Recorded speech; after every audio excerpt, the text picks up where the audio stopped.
햇살보다 밝게 빛나는 주의 영광 모든 어둠 물리치네 누구도 주 앞에 다가설 수 없네 주의 거룩한 보좌 앞에 오직 주의 보혈 오직 주의 보혈 주의 긍휼을 의지하여 나가리 왕 대신 주 앞에 나 경배합니다 주님만 찬양받기 합당하시니 큰 존귀와 영광 홀로 받으소서 아멘 오 주 앞에 나 나갑니다 우리 시간 마음을 다해서 한 번 더 고백합시다 살아계신 주님이 우리와 함께 하심을 마음 다해서 고백합시다 햇살보다 밝게 빛나는 주의 영광 그렇습니다 모든 어둠을 이치네 이 시간 그렇게 하고 계십니다 누구도 주 앞에 다가설 수 없네 주의 거룩한 보좌 앞에 오직 주의 보혈 주의 긍휼을 의지하여 나가리 왕 대신 주 앞에 나 경배합니다 주님만 찬양받기 합당하시니 예 주님 큰 존귀와 영광 홀로 받으소서 오 주 앞에 나 나갑니다 왕 대신 주 앞에 나 경배합니다 주님만 찬양받기 합당하시니 큰 존귀와 영광 홀로 받으소서 오 주 앞에 나 나가 왕 대신 주 앞에 나 경배합니다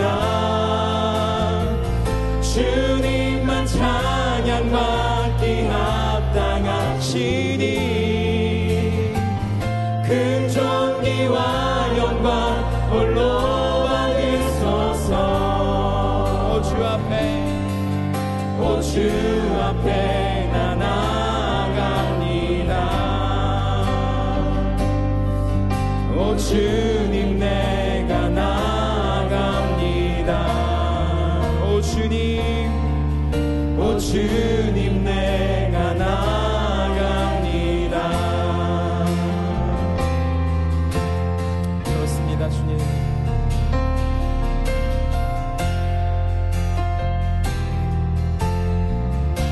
그 왕 대신 주님께 우리의 감사와 영광의 박수 올려드립시다 아멘 아멘 아멘 여러분 한 주간 잘 지내셨나요?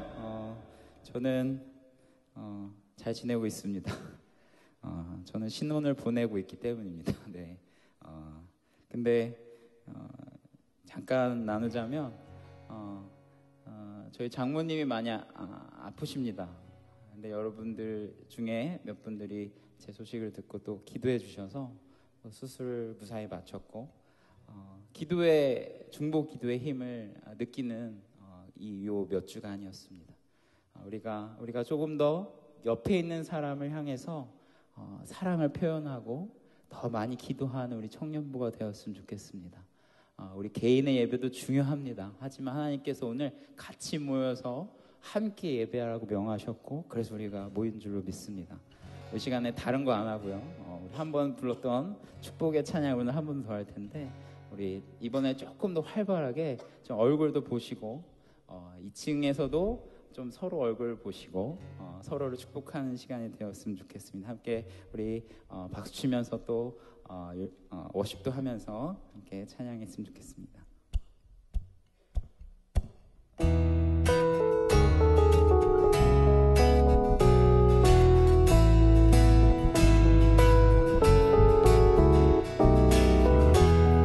이거 불렀던 거 혹시 기억나시나요? 하나님의 사랑이.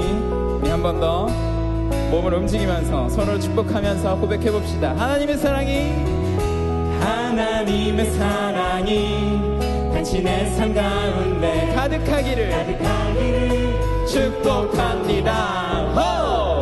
하나님의 은혜가 우리 가운데 가득하길 기도합니다. 2층에서도 하셔야 돼요. 하나님의 사랑이, 하나님의 사랑이 당신의 삶 가운데 그렇습니다. 가득하기를 축복합니다. 오! 하나님의 은혜가 우리 가운데 가득하길 기도. 우리 임마누엘 찬양대를 향해서 축복해볼까요? 하나님의 사랑이 당신의 삶 가운데 가득하기를 축복합니다. 오! 하나님의 우리 가운데 가득하길 기도합니다. 우리 2층에 계신 분들 2층을 향해서 하나님의 사랑이 당신의 삶 가운데 가득하기를 축복합니다. 2층 좀 봐주세요. 하나님의 은혜가 우리 가운데 가득하길 기도. 우리 앞뒤를 보면서 하나님의 사랑이,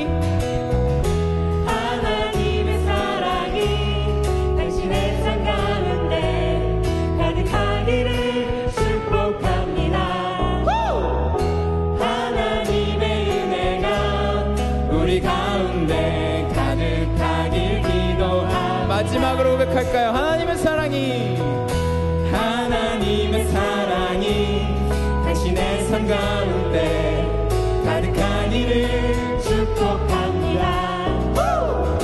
하나님의 은혜가 우리 가운데 가득하기를. 끝난 줄 알았죠? 우리 김지영 전도사님을 향해서 하나님의 사랑이 당신의 삶 가운데 가득하기를 축복합니다.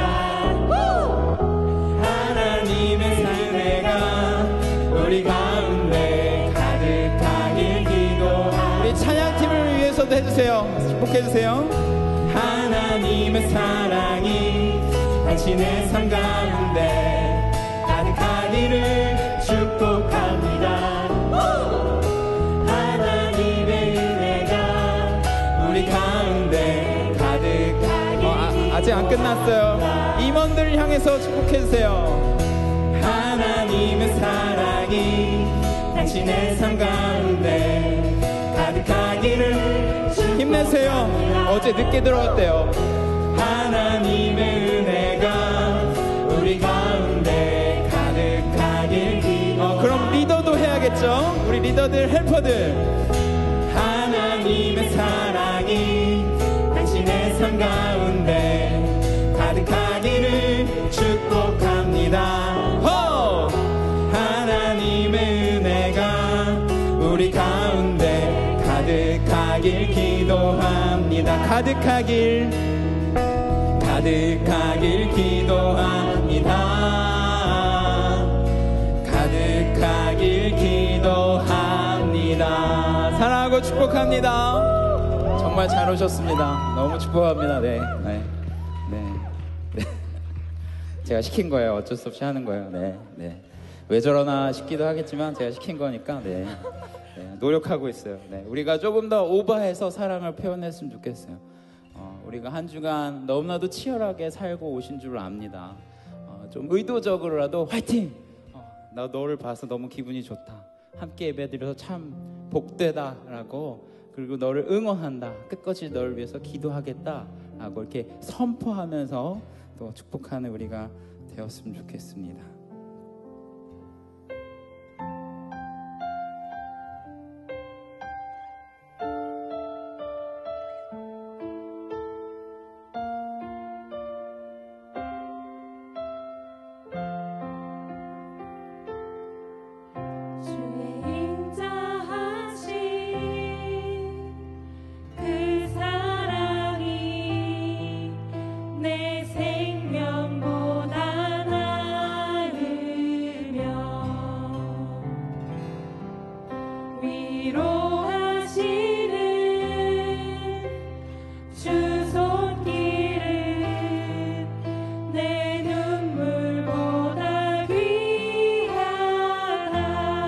주의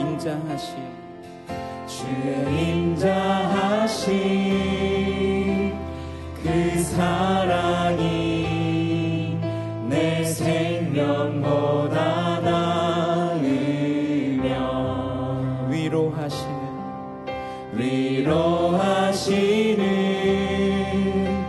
주 손길은 내 눈물보다 귀하다. 변함이 없는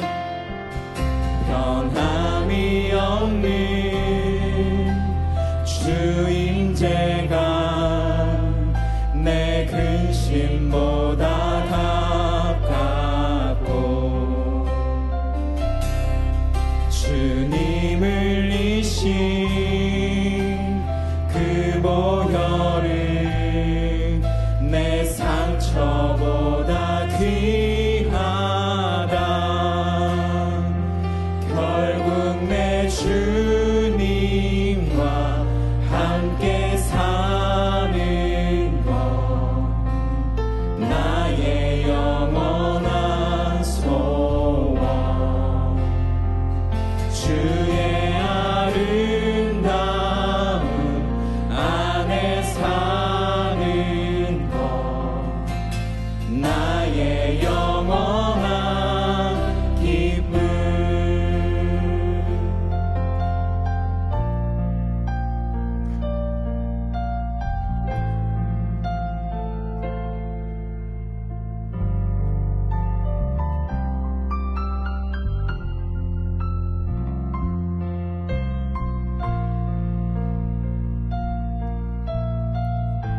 하나님, 우리 이 시간에 위로하십니다. 만져주십니다. 그 믿음을 갖고 한 번 더 고백합시다. 주의 인자하신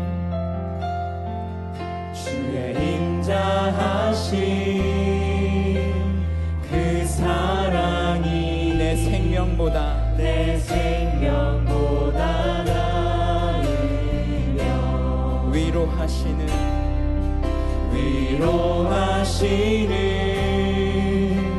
주 손길은 내 눈물보다 귀하다. 변함이 없는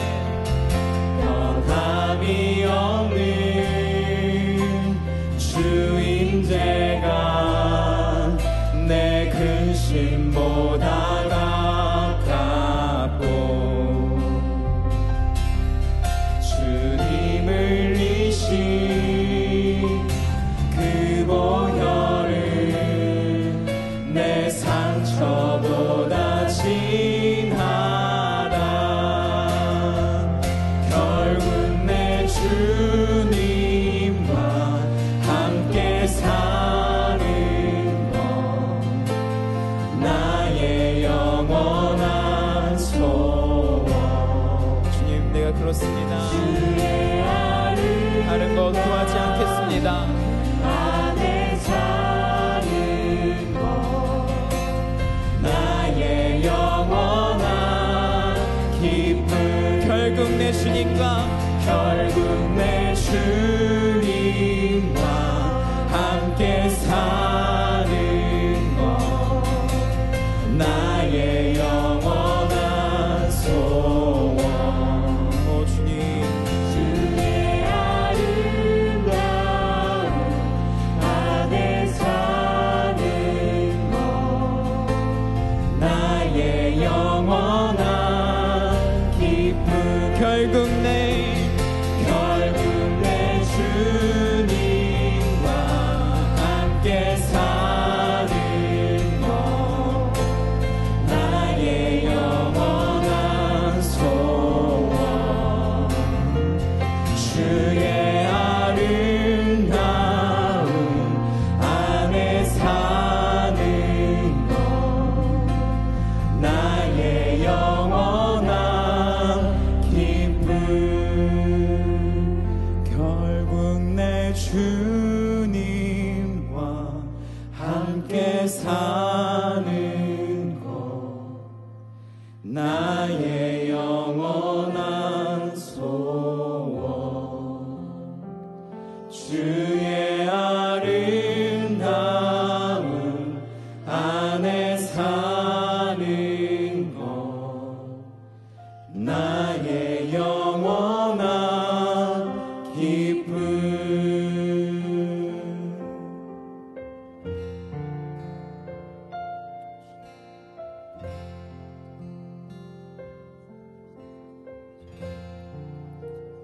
예수님만을 더욱 사랑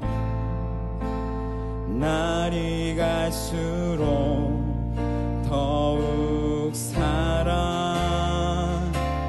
고난이 와도 더욱 사랑 내 삶의 고백 더욱 사랑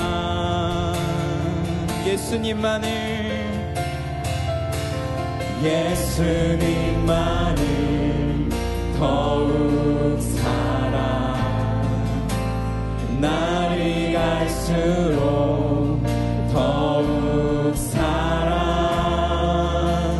고난이 와도 더욱 사랑 내 삶의 고백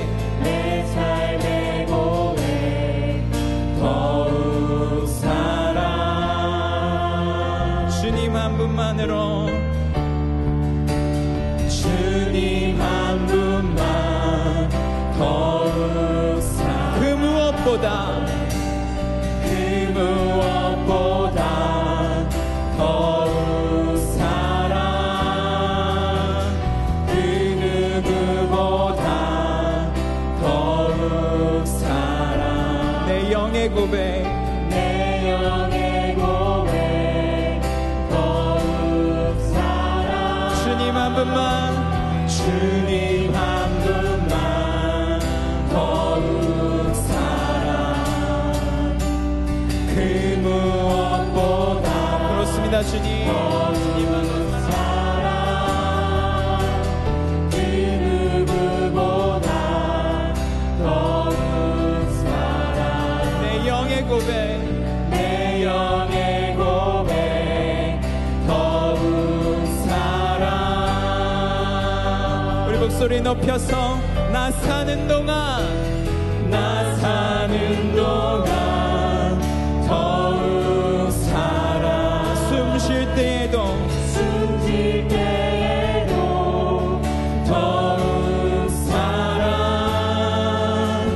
저 천국에서 더욱 사랑 신부의 고백 더욱 사랑 나 사는 동안 더욱 사랑 아멘 숨질 때에도 더욱 사랑 그렇습니다 주님 천국에서 더욱 사랑 신부의 고백 더욱 사랑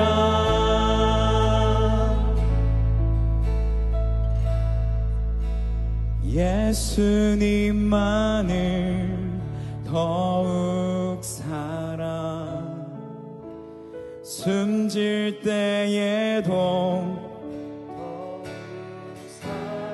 저 천국에서 더욱 사랑 신부의 고백 더욱 사랑 나 사는 동안 더욱 사랑 숨질 때에도 더욱 사랑 저 천국에서 더욱 사랑 신부의 고백 더욱 사랑 우리 시간 함께 기도합시다. 하나님 내가 온전한 예배자 되기를 원합니다. 같이 더 밝은 모습으로 우리 선포하면서 인사하겠습니다. 빛이 있으라! 아멘, 아멘, 아멘입니다. 훌륭하시네요, 진짜. 그 가사 외우시느라고 애쓰셨겠어요. 맨날 악보 보시다가. 얼마나 긴장했을까. 수고하셨습니다. 요즘은 사실 수가 많이 줄었습니다만은 아직도 분단 국가인 우리나라에는 이산 가족의 아픔이 있지요. 이산가족 그 상봉을 보면요. 젊은 날에, 아주 젊었던 날의 모습은 어디로 간지 볼 수도 없고, 백발이 다 되어버린 할아버지, 할머니들이 그 만나는 장면, 울면서 만나는 장면을 TV에서 우리는 보게 됩니다. 서로 떨어져서 만날 수 없다라는 것, 참 아픔인 것 같아요. 그렇게 떨어져서 더 이상 만날 수 없다라고 했던 사람들이 다시 만나게 되는 그 만남의 장소에는 우리가 생각하지 못하는 그 너머에 사실은 신비들이 일어납니다. 어떤 신비냐고요? 현재는 다 이미 늙어버린 노인인데도요, 여전히 그들이 만나는 그 시간에는 어렸을 적에 둘 다 누가 더 늙었는지 알 수도 없을 만큼 두 분 다 노인이신데 그들이 만날 때에는 그 오래전 아버지의 모습으로, 어린 딸의 모습으로 그 만남의 시간을 갖는 거죠. 또 이런 분도 계시더라고요. 시집 와서 첫날 밤 남편하고 그저 하루만 같이 보냈을 뿐인데 떨어져 살다가 오랜 시간을 그렇게 그저 남편이라고 평생을 떨어져서 기다렸다가 다시 만났는데 여전히 평생을 남편으로 기다렸던 그 남편과 신랑의 모습으로 다시 부둥켜 안고 만나는 바로 그 만남의 자리는 우리가 생각하는 것 이상의 그 신비한 일들이 일어납니다. 왜요? 그 자리에는 여전히 세월을 비켜간 것처럼 그 새 신랑과 새 신부의 느낌으로 서로를 맞이하고 있기 때문이죠. 그들이 그렇게 만나는 시간에는 적어도 오래전, 다시금 그 시간으로 들어가는 것 같습니다. 서로 마음대로 만날 수 없는 관계, 단절되었던 관계가 다시 만나게 되는 곳, 바로 그 자리에는 우리가 생각할 수 없는 놀라운 감격이 있고요. 또 우리가 생각할 수 있는 그 이상의 일들이 그 자리에서 일어납니다. 여러분들도 연애할 때 혹시 그런 연애, 애틋한 연애 해보셨나요? 서로 이렇게 잘 만날 수 없는 환경에 연애하는 것. 삐질삐질 웃으시는 거 보니까 경험이 있으신 분도 있는, 저도 그랬어요. 유학생을 사귀는 바람에 만날 수가 없었어요.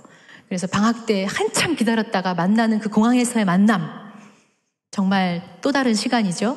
이렇게 만날 수 없는 가운데 만나는 것은 참 귀한 다른 느낌이 있습니다.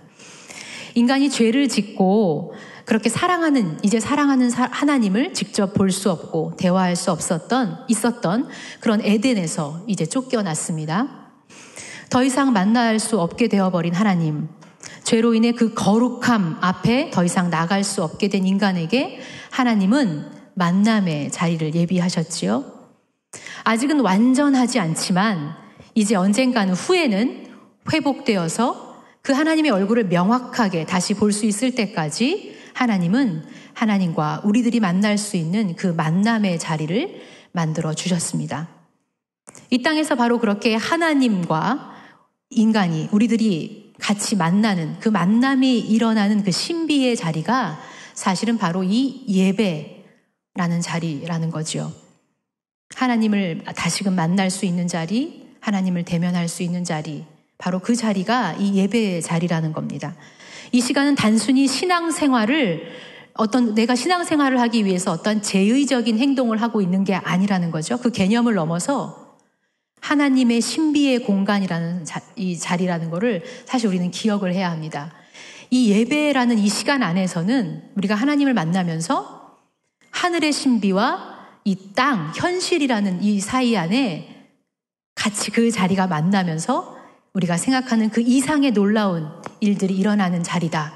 하늘과 땅이 잇대어지는 신비가 일어나는 자리다라고 예배학자들도 그렇게 이야기해주고 있죠. 야곱이 하나님을 처음 만나게 됐을 때요, 하늘이 열리고 또 하늘이 열려서 사다리가 이렇게 있고 그것을 통해서 천사들이, 하나님의 사자가 오르락내리락 하는 일들을 보게 된 일이 있었죠. 그리고 그때 바로 야곱이 첫 제단을 쌓습니다. 첫 예배의 자리였죠. 오늘 여러분과 함께 나누게 될 이 예배의 시작이라는 제목은요, 사실은 성경에서 예배를 드렸다라는 그 첫 시작을 볼 수도 있겠지만 사실은 더 중요한 것은 중의적인 의미로 진정한 예배 드림의 시작은 어디에서부터일까? 그 출발은 어디서부터일까를 한번 나눠보고 싶습니다. 여러분들이 좋아하는 찬양일 수 있습니다. 우리가 또 흔히 부르는 찬양 중에 이런 찬양이 있지요. 주를 위한 이곳에 예배하는 자들 중에 그가 찾는 이 없어 주님께서 슬퍼하시네. 주님이 찾으시는 그 한 사람, 그 예배자. 내가 그 사람 되길 간절히 주께 예배하네. 라는 찬양들 다 아시죠? 정말 여러분도 이 찬양의 고백처럼 내가 그렇게 참된 예배자, 오늘도 이렇게 예배를 드리러 오셨는데요. 참된 예배자가 되기를 원하십니까? 그렇죠. 우리는 그런 간절한 마음이 있습니다. 매일매일 바쁜 시간 중에도 굳이 시간을 내어서 이 예배 자리에 왔다면 내가 지금 드리고 있는 예배가 하나님께서 정말 기뻐하시는 예배, 하나님이 받으시는 예배, 그렇게 하늘과 땅이 잇대어지는 신비가 일어나는 자리라는데 그 예배를 경험하는 참된 예배자가 되고 싶은 게 저와 여러분 모두의 아마 간절함일 겁니다. 그리고 그런 예배를 우리가 찾아갈 수 있었으면 좋겠습니다. 야곱이 그랬던 것처럼 하늘이 열리고 천사가 오르락내리락하며 그렇게 하늘의 신비를 경험하는 곳, 세상의 통치가 아니라 하나님께서 나를 다스리는 곳, 그래서 세상 사람들이 알 수도 없고 가르쳐줄 수도 없는 그 놀라운 비밀을, 그 능력을 가지고 다시금 세상으로 나아가게 되는 그러한 귀한 예배가 되었으면 좋겠습니다. 최근에 많은 신학자들이요, 한국 교회, 기독교가 왜 이렇게 점점 힘을 잃어가고 무너져가고 있는가에 대한 논의를 많이 하고 있습니다. 그래서 여러 학술제들을 막 열고 있는데요. 이렇게 여러 학술제들을 통해서 그들이 이제 대한 답을 찾은 것 중에 하나는, 문제 중에 하나는 바로 예배의 회복이라는 부분이었습니다. 예배의 회복이 일어나야 된다라는 거죠. 사실 예배의 형태는 여러분들이 아시는 것처럼 구약에서부터 계속 지금까지 많은 형태들은 변화되어 왔습니다. 그렇지만 그 안에 흐르는 것은 이미 성경에서 유유히 하나님께서 계속해서 말씀하고 계실 겁니다. 그렇다면 어떠한 것이 진정으로 회복되어야 할 예배의 참 모습이냐, 오늘 함께 나누고 싶습니다. 오늘 우리가 읽은 본문은요, 대부분 여러분들이 아시기는 인류의 첫 살인을 시작하는 그러한 설교로 아마 많이 들어보셨을 겁니다. 그러나 오늘은 그 본문에서 바로 그 살인, 인류에서 그렇게 첫 살인을 저질렀던 그 살인이 도대체 어디서부터 잘못되었고 어떻게 시작되었는지를 보면 성경은 말해주고 있는데요. 바로 예배의 무너짐이었다라는 것을 볼 수 있습니다. 본문에서 사건의 발단이 되는 것은 무엇이었습니까? 한 이야기가 오늘 본문에서 나오지요. 보겠습니다. 4장 3절에서 5절 상반절을 제가 보겠는데요. 세월이 지난 후에 가인은 땅의 소산으로 제물을 삼아 여호와께 드렸고 아벨은 자기도 양의 첫 새끼와 그 기름으로 드렸더니 여호와께서 아벨과 그의 제물은 받으셨으나 가인과 그의 제물은 받지 아니하신지라. 본문에 보니까요, 여호와께 제물을 드렸다라는 말을 통해서 우리는 이러한 제의적인 행위들이 있었다라는 것을 짐작할 수 있고요. 바로 이것을 이런 제사는 곧 예배의 시작이구나라고 우리들이 이해할 수 있게 됩니다. 그런데 오늘 본문에서 보니까요, 가인이 몹시 분하고 안색이 안 좋습니다. 왜 그렇죠? 가인의 제물을 받지 않으셨다라는 말이 있죠. 본문은 사실 오늘 본문 속에서 하나님은 왜 아벨의 제물은 받으시고 가인의 제물은 안 받으셨는지에 대한 그 이유는 이야기해주고 있지 않습니다. 그러나 적어도 오늘 본문을 통해서 우리가 확인할 수 있는 바는 하나 있지요. 무엇입니까? 하나님께서 받으시는 예배가 있고 받지 않으시는 예배가 있구나라는 사실 하나는 이 본문을 통해서 알 수 있습니다. 그렇다면 이 본문에서 나오는 것을 예배로 이해한다면 하나님께서 받으시는 예배가 있고 받지 않으시는 예배가 있구나. 그래, 그러면 오늘날에도 우리는 매주일 예배를 드리러 나오지만 하나님께서 받으시는 예배가 있고 받지 않으시는 예배가 있겠구나 라고 다시 한번 기억해야 할 것입니다. 물론 성경에서는 왜? 라는 이유는 말해주고 있지 않지요. 그래서 이 본문을 가지고 훗날 신약시대의 히브리서 기자는 이 부분을 이렇게 해석하고 이해했어요. 가인의 제사는 믿음이 없이 드렸던 제사였고 아벨의 제사는 믿음을 가지고 드렸던 제사였기 때문에 하나님께서 받으셨다라고 하면서 믿음의 문제로 히브리서 기자는 해석을 했었죠. 그러나 그것도 히브리서 기자의 해석입니다. 그동안 많은 사람들은 이 재물이 무엇이냐에 굉장히 관심이 많았던 것 같아요. 그래서 어떤 사람은 아벨은 첫 새끼를 드렸는데 가인은 아니었다라고 이야기하기도 하고요. 또 어떤 사람은 가인은 농사한 것을 드렸는데 아벨은 동물의 피의 제사를 드렸기 때문에 하나님이 좋아하신 것이다 라고 그 이유를 찾는 사람들도 있었지요. 그런데 사실 엄밀히 우리가 자세히 보면요, 그 말은 맞지 않습니다. 동물 제사, 피의 제사를 하나님이 그것만 좋아하시는 겁니까? 아니거든요. 하나님께서 너희들은 이렇게 나한테 나와라 라고 했던, 친히 가르쳐 주셨던 그 제사법에는요, 곡식으로 드리는 제사법, 소제가 엄연히 있기 때문이죠. 그러니 그렇게 주장하는 사람들의 말은 맞지 않습니다. 게다가 가만히 생각해 보세요. 가인의 아버지가 누구예요? 아담이었죠. 아담의 직업이 뭐였습니까? 농부였어요. 땅을 경작하면서 살았던 그 일을 장남이었던 가인이 그 업을 계속해서 이어받아서 한 것이죠. 그러니 큰 문제가 될 것이 없다라는 겁니다. 그렇다면 한번 우리 이 성경 안에는 예배에 대한 이야기들이 참 많이 나오는데요. 크게 그 예배에 대해서 한번 다시 확인하고 넘어가 보죠. 하나님께서 너희들이 나를 만나러 나오려면 이렇게 해야 돼 라고 가르쳐 주신, 정식으로 하나씩 일일이 가르쳐 주신 부분이 바로 레위기 제사법이죠. 레위기 제사법에 너희들이 이렇게 나오면, 예배를 드리면 내가 너를 거기서 만나줄 거야. 그리고 너희의 죄를 씻어줄 거야. 그러면 거룩한 하나님 나 앞에 나올 수 있어 라고 하는 방법을 가르쳐 주셨어요. 그런데 이런 얘기도 할 수 있죠. 구약의 제사를 우리가 드리지 않는데 그걸 왜 우리가 알아야 됩니까? 라고 말하는 분들도 있을 수 있습니다.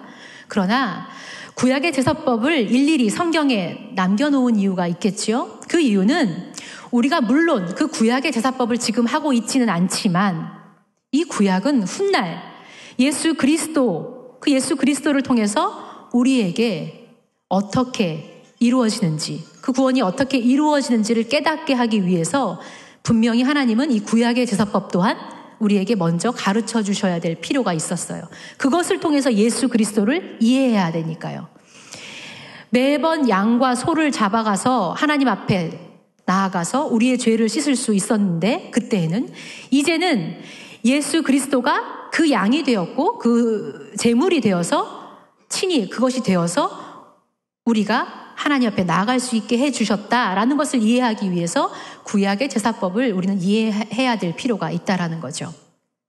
자, 그래서 제가 한번 잠깐, 이 시간은 사실 길지 않기 때문에 설명을 하자면, 레위기 제사법, 하나님께서 친히 나한테 이렇게 나와라 라고 했던 제사법에는요, 5가지의 법이 있습니다. 번소화, 죄건이라고 우리는 외우는데요. 번제, 소제, 화목제, 속죄제, 속건제 해서 5가지의 정식 제사법이 있는데요. 여기에 제일 처음 나오는 번제는 이 모든 제사법에서 가장 기본이 되는 제사예요. 그러니까 다른 제사를 드리기 전에 무조건 먼저 이렇게 밑밥을 깔고 가야 되는 제사법이 번제라는 것이죠. 그래서 번제를 통해서 한번 이해해 보려고 하겠습니다. 레위기 1장 2절, 4절, 5절을 한번 여러분과 같이 한번 읽어볼까요? 한번 읽어보겠습니다. 시작. 이스라엘 자손에게 말하여 이르라. 너희 중에 누구든지 여호와께 예물을 드리려거든 가축 중에서 소나 양으로 예물을 드릴지니라. 그는 번제물의 머리에 안수할지니 그를 위하여 기쁘게 받으심이 되어 그를 위하여 속죄가 될 것이라. 그는 여호와 앞에서 그 숫송아지를 잡을 것이요 아론의 제사장들은 그 피를 가져다가 회막 앞 제단 사방에 뿌릴 것이며. 자, 여기서 퀴즈. 여기서 본문을 그대로 보세요. 본문을 그대로 보시면 그는 이라고 말할 때 그는 누구입니까? 그는 누구일까요? 그는 누구이냐면 대부분 많은 사람들은 아마 제사장이라고 생각하시는 것 같아요. 그런데 자세히 다시 보시면 그는 사실은 제물을 가지고 오는, 바치러 오는 그 사람이 그예요. 여기서 제사장이 아니에요. 우리는 그렇게 생각하죠. 그래서 이 제물을 가지고 오면 제사장이 다 그 제물에 안수하고 그 다음에 각을 뜨고 가죽을 벗겨서 다 처리해주면 다음 사람 제물 가져오세요 해서 그 문제를 해결하고 한다고 얼핏 이해하기 쉬운데요. 다시 말하면 제물을 가지고 오는 사람은 바로, 그리고 제물을 가지고 와서 그 제물에 안수하고 그 동물을 죽이고 각을 뜨고 이 모든 절차, 가죽을 벗기고 하는 일들은 누가 한다고요? 제물을 가지고 오는 사람이 하는 거라니까요. 제사장이 하는 일은 거기에서 나온, 그 제물에서 나온 피를 가지고 제단 사방에 뿌리는 일을 할 뿐입니다. 무슨 말인지 아시겠어요? 그러니 지금의 우리는 그 제물이 누가 되었다고요? 예수님이 지금은 그 제물이 된 거예요. 예수님이 그 희생양이 그 제물이 되었다라는 거죠.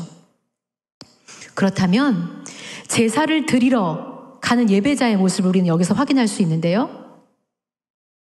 제사를 드리러 가는 사람, 여전히 우리는 성경을 통해서 이제 제사를 드리러 가는 사람이 이것을 다 친히 안수하고 각을 뜨고 다 바르는 일을 제사를 드리러 가는 사람이 한 거였구나를 통해서 알 수 있는 것이 있습니다.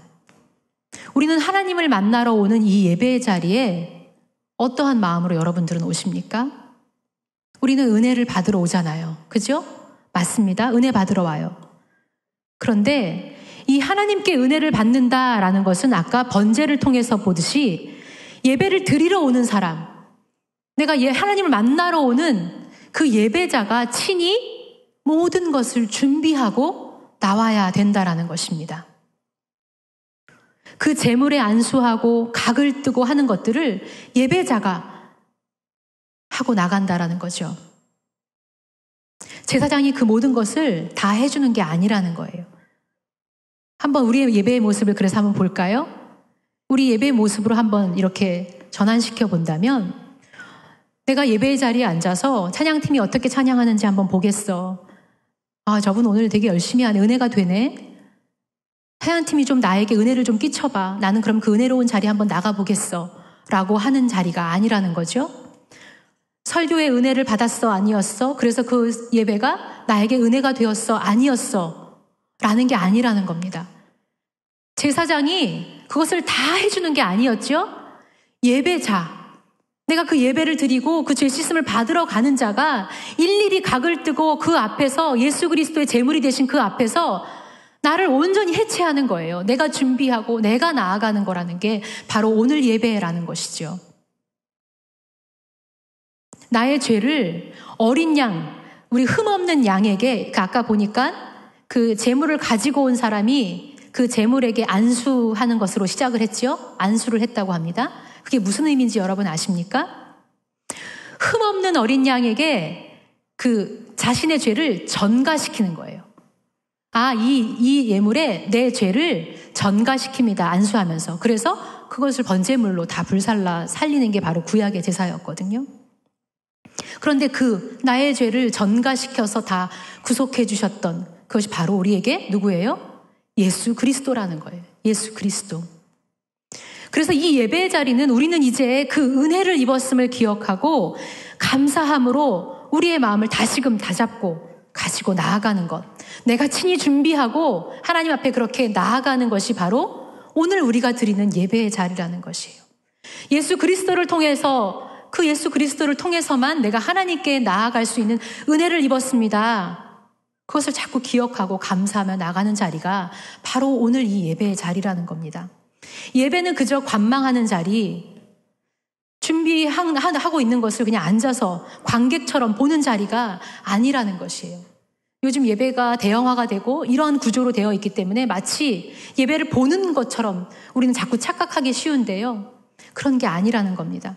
일찍 나와서 예배의 시간, 하나님의 그 부름을 기억하고 그 부름을 시작으로 준비하고 한 걸음 한 걸음 나아가는 게 응답하고 부르심에. 그래서 찬양팀이 찬양하면 아멘으로 응답하고, 겉으로 안 해도 좋아요. 속으로 그 찬양의 고백에 나도 같이 응답하는 거예요. 아멘.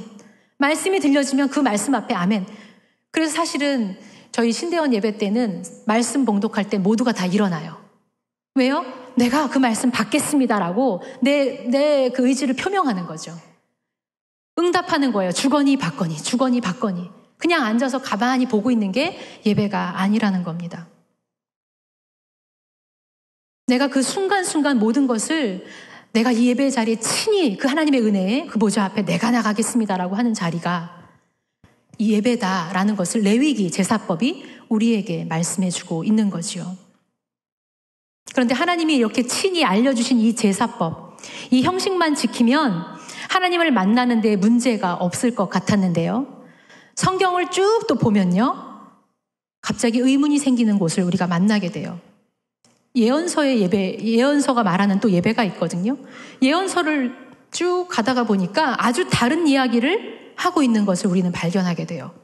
이사야서 1장 11절 12절을 한번 볼 텐데요. 여기도 한번 같이 읽어보죠. 시작.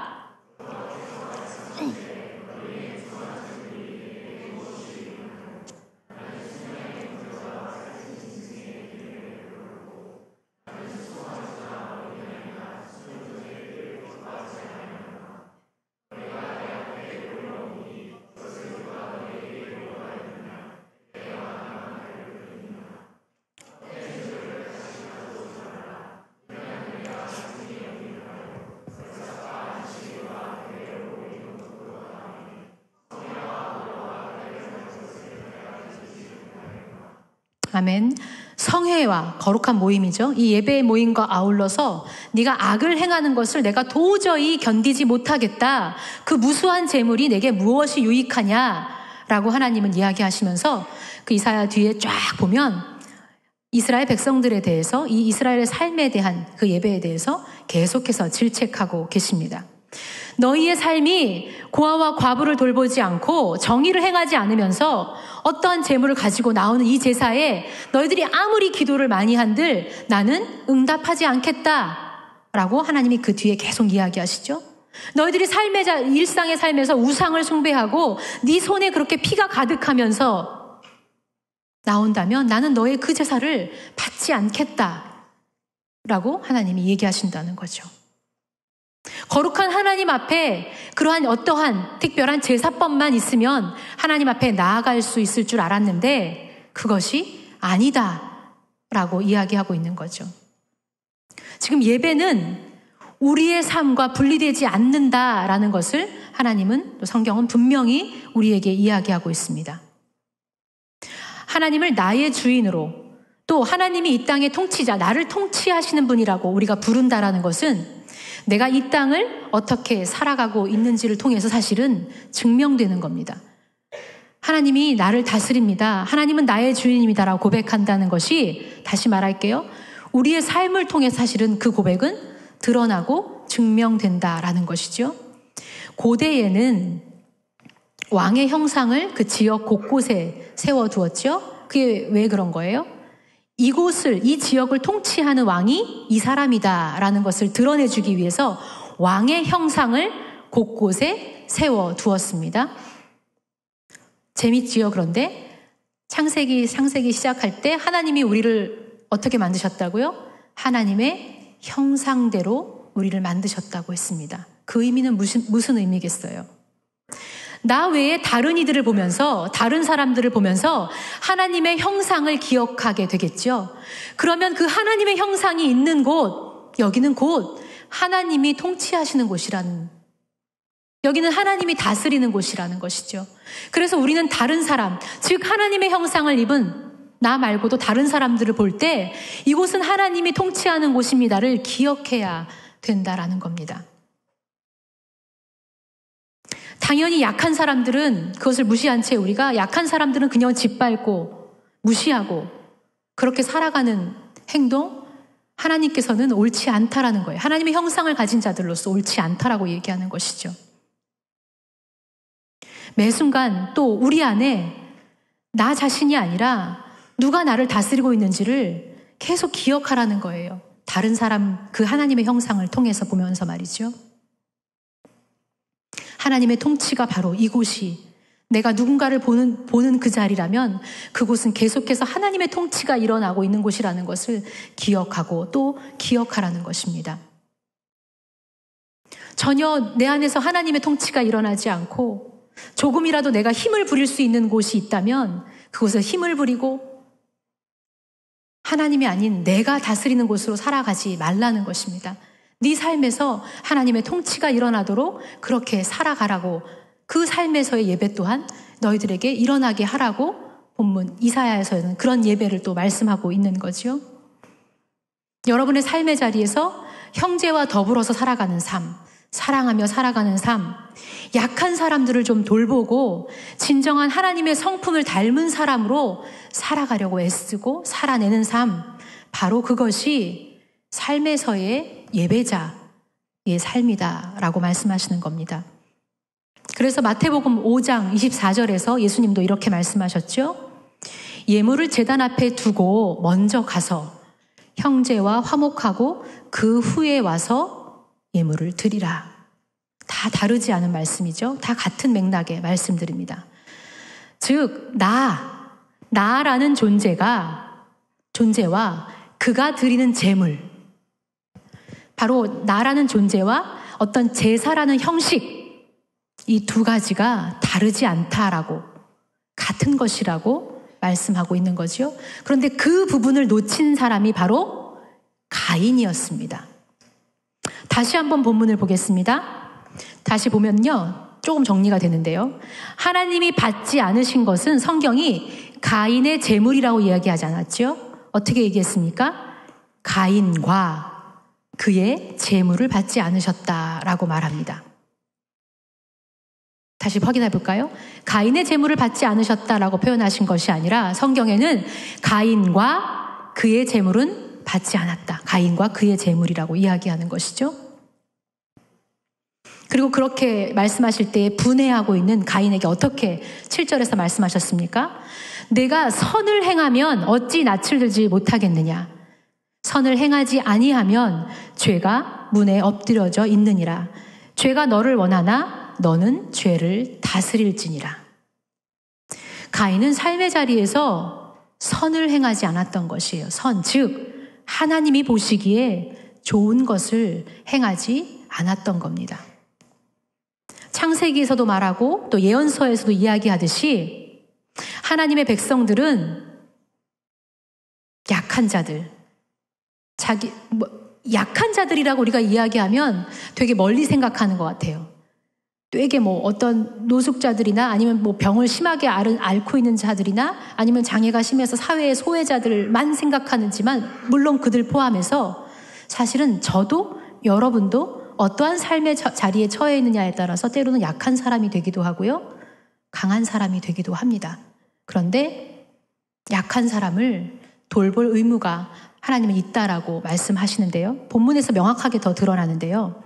고대 사회에서 첫째, 장남은 막강한 힘과 부를 가진 사람입니다. 모든 것을 사실상 다 가진 사람으로 장남을 이해하면 됩니다. 가인이 태어났을 때도 한번 볼까요? 4장 1절에요. 이렇게 나와요. 임신하여 가인을 낳고 이르되 내가 여호와로 말미암아 등남하였다 하니라. 첫째 가인을 낳고서요, 어떻게 표현을 하냐면요, 아담과 하와가 히브리어 원어로 보면 이쉬라고 얘기를 하는데요. 나는 여호와로 말미암아 등남하였다라고 하는 거예요. 이 가인이 내가 아들을 낳는데 이 아들이 여호와로부터 주신 거다라고 아주 대대적으로 이야기하고 있어요. 그리고 히브리어 원어로 보면 이쉬, 남자라는 말인데요. 이쉬라고 표현하는데 히브리어에서 새로 태어난, 갓 태어난 아이를 이 어른 성인 남자라는 표현 이쉬라고 표현하지 않는데, 이 본문에서는 하나의 남자, 존재, 이렇게 표현하고 있는 거예요. 근데 그 사람은 여호와로 말미암은 내가 그 가인을 낳았다라고 표현해주고 있어요. 그리고 또 가인은 그 아버지의 업도 그대로 이어받죠. 다 가지고 있는 사람입니다. 그런데 두 번째 아들 아벨을 태어날 때를 보면요, 아벨에 대한 탄생 언급은 아주 간단해요. 이름에 대한 근거도 이야기해주지 않아요. 그냥 아들을 둘째를 낳았는데 이런 그 아벨이라고 이야기하죠. 근데 이 아벨이라는 뜻을 히브리어로 말을 하면요. 무슨 뜻이냐면 숨, 허무, 안개라는 뜻이거든요. 존재감이 정말 없는 사람이에요. 숨처럼 하면 그냥 없어질 존재, 아무것도 아닌 존재, 바로 아벨이었다라는 거죠. 아벨이 그 양을 드렸잖아요. 사실 그 당시에는 이 전문 가축을 치는 일도 아니었거든요. 왜냐하면 4장 후반에 가면 명확히 또 성경이 이야기해주고 있어요. 가축을 치는 조상이 누구였다라고 나오는데 야발이라는 사람이 가축 치는 자의 조상이었다라고 분명히 이야기해주고 있거든요. 그러니 사실 아벨이 키우는 양은 그냥 집에 있는 양을 키운 거예요. 존재감 전혀 없는 사람이 바로 아벨이었던 겁니다. 태생적으로 그러니 사회적으로 보거나 태성적으로 봤을 때 아벨은 매우 약한 사람을 드러내주고 있는 겁니다. 안개처럼 있다가 죽어도 모를, 누구도 모를 그러한 존재 같은 사람이 바로 아벨이었다라는 거죠. 오늘 본문을 통해서 보게 되는 이 가인의 제물은 선을 행하지 아니하며 내었던 제물이었습니다.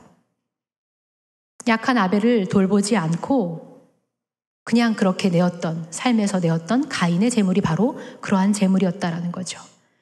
가인의 제물은 삶의 예배와 제의적인 예배가 분리되었던 제물이었다라는 말입니다.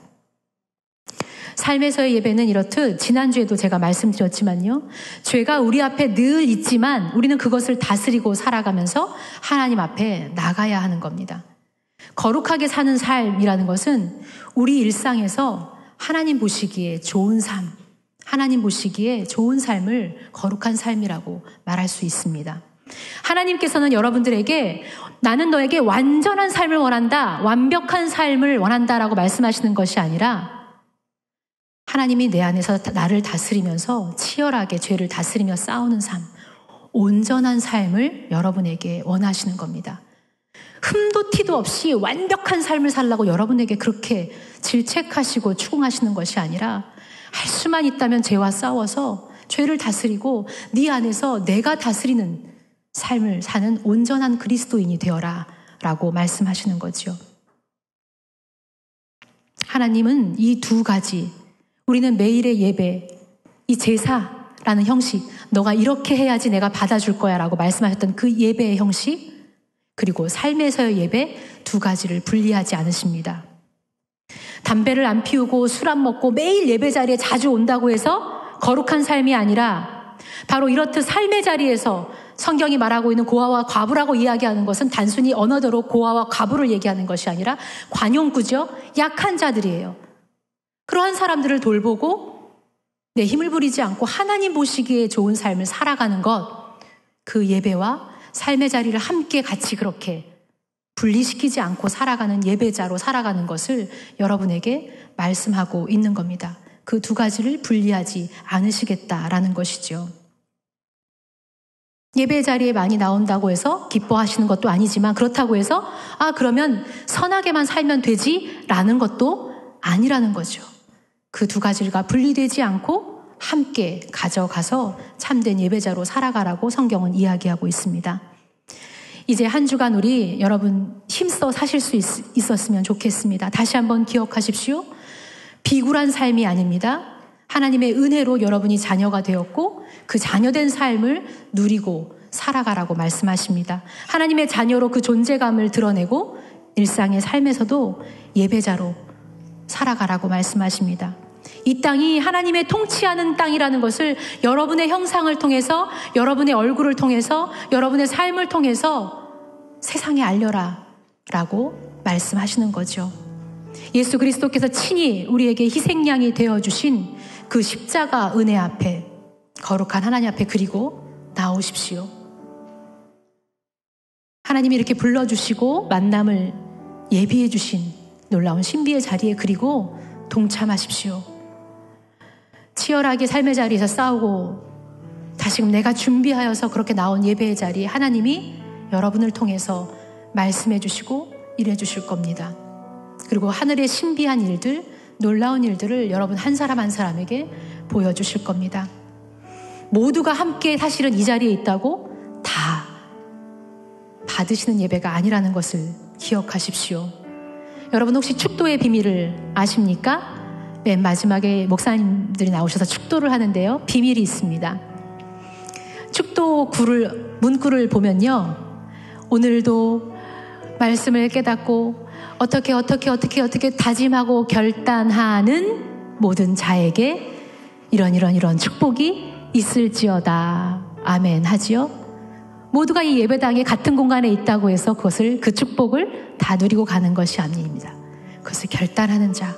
내가 세상에 하나님 이렇게 나가겠습니다. 한 주간 그 말씀 붙들고 내가 한번 이렇게 싸워보겠습니다. 그리고 하나님이 통치하는 삶을 살아가겠습니다.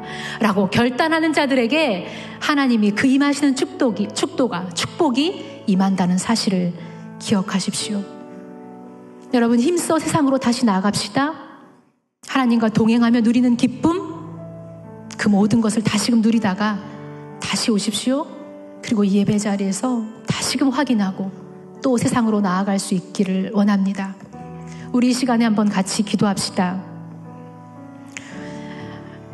하나님 정말 세상에 나아가서 아무 생각 없이 살다가 오지 않게 해주십시오. 힘써 살며 하나님 기억하고 우리가 이 죄의 바다에서 수영하고 살아가는 동안 물이 묻는 것을 우리가 이상하게 여길 필요는 없습니다. 당연히 수영하면 물이 묻지요.